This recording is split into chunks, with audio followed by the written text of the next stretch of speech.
Saudara, ini rumah tetangga kita, saudara. Ini adalah Ibu Sari. Ibu Sari sedang mengepel di teras. Ini Ibrahim. Ya, malu dia, saudara. Malu dia, saudara. Masuk dia ke dalam, saudara. Mana dia? Mana dia sembunyi? Ini dia. Ini dia, saudara. Ini dia, saudara.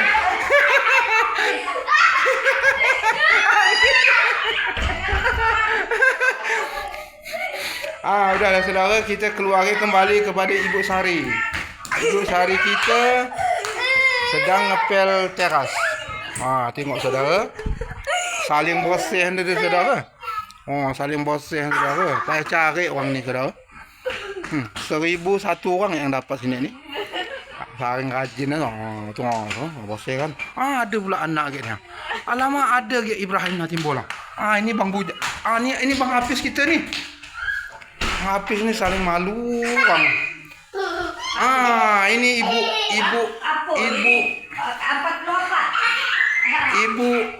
ibu Kak Sari kita ni. Ni mau ke mana dia ni? Dia ni sering beli ikan ni. Ikan, kadang ikan belut dia beli. Paling suka dia makan ikan belut tu. Ikan belut tu kan digantung, bukan dimasak. Goreng ke kata orang, dah digantung tu. Baru langsung makan. Saudara, ini Bang Hafiz kita sedang mengenakan pakaiannya. Bang Hafiz. Bang Hafiz kita bersih, dia selesai mandi, saudara. Inilah kegiatan Bang Hafiz kita sehari-hari. Ini Ibrahim.